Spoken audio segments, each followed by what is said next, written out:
अखण्डमण्डलाकारं व्याप्तं येन चराचरं तत्पदं दर्शितं येन तस्मै श्रीगुरवे नमः।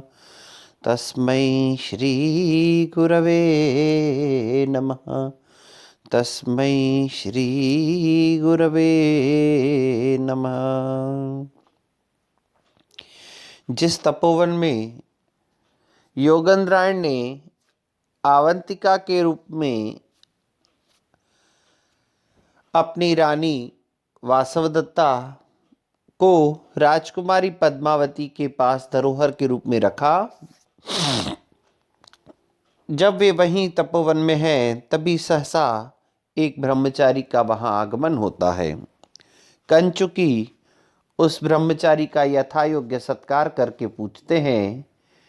तब योगेंद्रायण उनसे पूछते हैं कि महाराज, आप कहाँ से आ रहे हैं और आपको कहाँ जाना है और आपका शुभ निवास स्थान कहाँ है।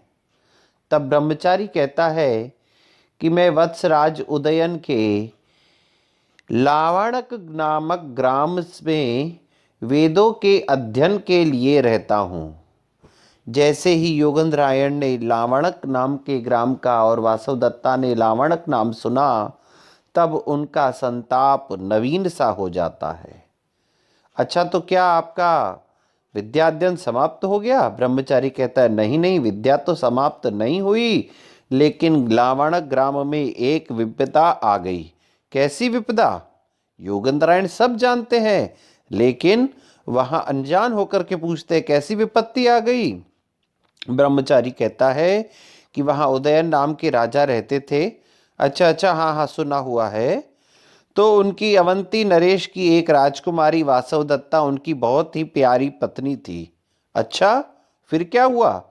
तो एक बार राजा शिकार के लिए खेलने के लिए जाते हैं और गांव में आग लग जाती है, और उस आग में रानी वासवदत्ता और उनका महामंत्री योगेंद्रायण जल करके मर जाते हैं। अच्छा, ये तो बहुत बुरा हुआ। और बड़े बड़े बड़ी खराब सी स्थिति वहां रही। जैसे ही वहां राजा पहुंचते हैं और राजा भी उस आग में जल करके मरने का प्रयास करते हैं, तब वहां विद्यमान उनके सिपाही इत्यादि राजा को जलने से बचा लेते हैं, वहां जाने से बचा लेते हैं। तत्पश्चात राजा वासवदत्ता के पहने हुए और जलने से शेष बचे आभूषणों को छाती से लगाकर मूर्छित हो जाते हैं और सभी लोग बहुत दुखी हो जाते हैं। तब क्या हुआ?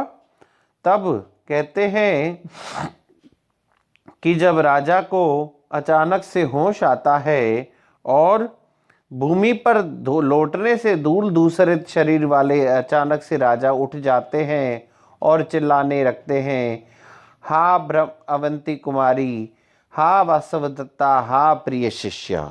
उसके पश्चात राजा कहते हैं, और तो मैं क्या कहूँ, नैव इदानिम। ब्रह्मचारी राजा की स्थिति को, राजा के प्रेम का वर्णन कहते हुए वह कह रहा है, नैव इदानिम तादृशा चक्रवाका नैव अपि अन्ये स्त्री विशेषै वियुक्ता धन्या सा स्त्री याम तथा वेत्ति भर्ता भर्तृ स्नेहात् सा ही दग्धा अपि अदग्धा। क्या कहते हैं कि इदानिम तादृशा चक्रवाका नैव, अब वैसे चक्रवाक नहीं मिलते हैं। चकवा और चकवी, ध्यान दीजिए, यह चकवा और चकवी का एक विशेष युगल होता है। इन दोनों में से अगर एक की मृत्यु हो जाए तो दूसरा भी अपने प्राण त्याग देता है। तो राजा के अत्यधिक प्रेम का वर्णन करते हुए वह ब्रह्मचारी कहता है कि वर्तमान में वैसे ना तो चक्रवाक दिखाई देते हैं और ना ही वैसे विशिष्ट स्त्रियों से वियुक्त अन्य कोई जन दिखाई देते हैं।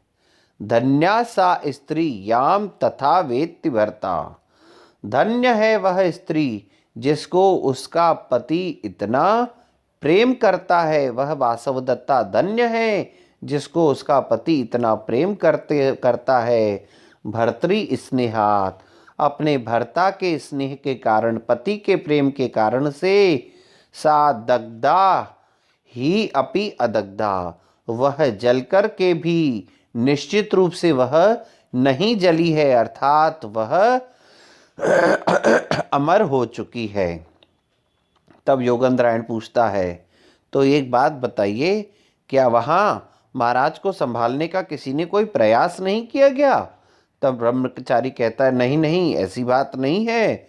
महाराज उदयन को होश में लाने के लिए रुमणवान नाम का उनका जो सेनापति है वह बहुत अधिक प्रयास करता है और वह राजा का बहुत अधिक ध्यान रखता है। कैसे ध्यान रखता है?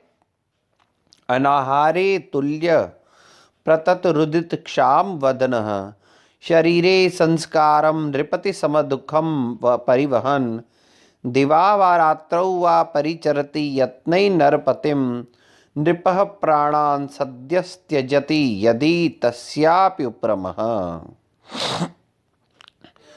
अनाहारे तुल्यः, अगर राजा अनाहार रहता है तो वह भी समान रहता है, अर्थात राजा के भोजन नहीं करने पर वह रुमणवान भी भोजन नहीं करता है।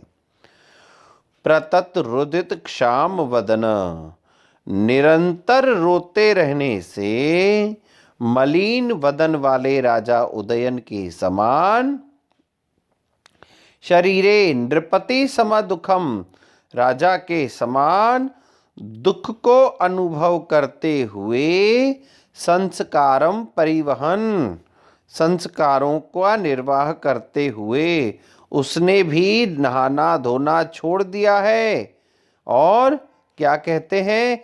दिवा रात्रौ वा यत्नै नरपतिम परिचरति, दिन हो या रात्रि हो, अपने प्रयत्नों से जितना भी उसके शरीर से संभव हो पाता है, अपने प्रयत्नों के द्वारा नरपतिम, उस राजा को परिचरति, सेवा करता है, राजा की सेवा करके उन्हें प्रसन्न करने का प्रयास करता है।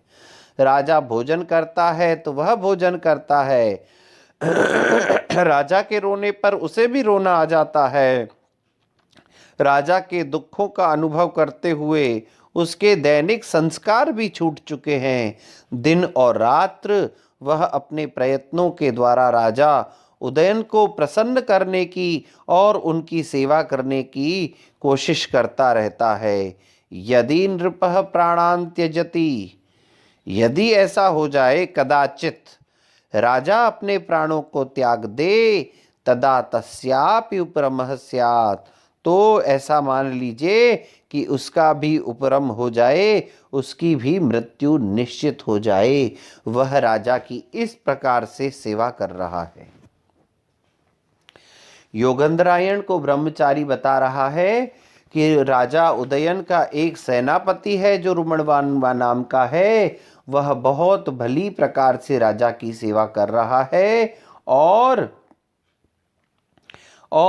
इतनी अच्छी प्रकार से सेवा कर रहा है कि राजा के भोजन न करने पर वो भोजन नहीं करता, स्नानादि क्रियाओं के न करने पर वह भी नहीं करता। कदाचित अगर ऐसा हो जाए कि राजा अपने प्राणों का त्याग कर दे तो संभव है कि रुमणवान भी अपने प्राणों का त्याग कर दे।